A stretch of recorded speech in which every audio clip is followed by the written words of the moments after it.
ನಾನು ನಂಬಿದ್ದ ಪೊಲೀಸರೇ ನನ್ನ ಮೇಲೆ ಕಾಲ್ತುಳಿತದ ಆರೋಪ ಹಾಕಿದ್ರು ಅಂತ ತಮಿಳುನಾಡು ಸಿಎಂ ವಿಜಯ್ ಕರೂರಿನಲ್ಲಿ ಅಸಮಾಧಾನವನ್ನು ವ್ಯಕ್ತಪಡಿಸಿದ್ರು. ಕಳೆದ ವರ್ಷದಲ್ಲಿ ನಡೆದ ಟಿವಿಕೆ ಸಮಾವೇಶದಲ್ಲಿ ನಡೆದ ಕಾಲ್ತುಳಿತ ದುರಂತದ ಬಳಿಕ ಮೊದಲ ಬಾರಿಗೆ ಕರೂರಿಗೆ ಭೇಟಿ ನೀಡಿದ ಅವರು ಪೊಲೀಸರ ನಡೆ ಹಾಗೂ ಡಿಎಂಕೆ ಸರ್ಕಾರದ ವಿರುದ್ಧ ತೀವ್ರ ಆಕ್ರೋಶವನ್ನು ವ್ಯಕ್ತಪಡಿಸಿದ್ರು.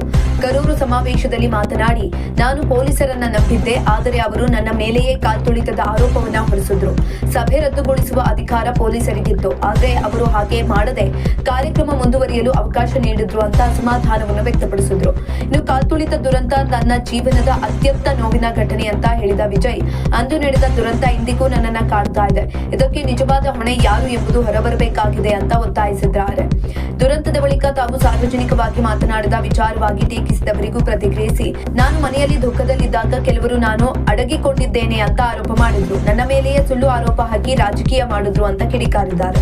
ಕೇಂದ್ರ ಸರ್ಕಾರ ಮತ್ತೆ ಡಿಲಿಮಿಟೇಷನ್ ಪ್ರಕ್ರಿಯೆ ಮುಂದುವರಿಸುವ ಬಗ್ಗೆ ಮಾಹಿತಿ ಇದೆ, ಆದರೆ ಯಾವುದೇ ಕಾರಣಕ್ಕೂ ತಮಿಳುನಾಡಿನಲ್ಲಿ ಡಿಲಿಮಿಟೇಷನ್ ಜಾರಿಗೆ ನಾವು ಅವಕಾಶ ನೀಡುವುದಿಲ್ಲ ಅಂತ ಸಿಎಂ ಜೋಸೆಫ್ ವಿಜಯ್ ಸ್ಪಷ್ಟಪಡಿಸಿದ್ದಾರೆ. ಕಾಲ್ತುಳಿತದಲ್ಲಿ ಮೃತಪಟ್ಟ 41 ಕುಟುಂಬಗಳ ಪೈಕಿ 32 ಕುಟುಂಬಗಳಿಗೆ ಸರ್ಕಾರಿ ಉದ್ಯೋಗದ ನೇಮಕಾತಿ ಆದೇಶಗಳನ್ನು ಸಿಎಂ ವಿಜಯ್ ವಿತರಿಸಿದ್ದಾರೆ. ಈ ಮೂಲಕ ತಾನು ಕೊಟ್ಟ ಮಾತನ್ನ ಅವರು ಈಡೇರಿಸಿದ್ದಾರೆ.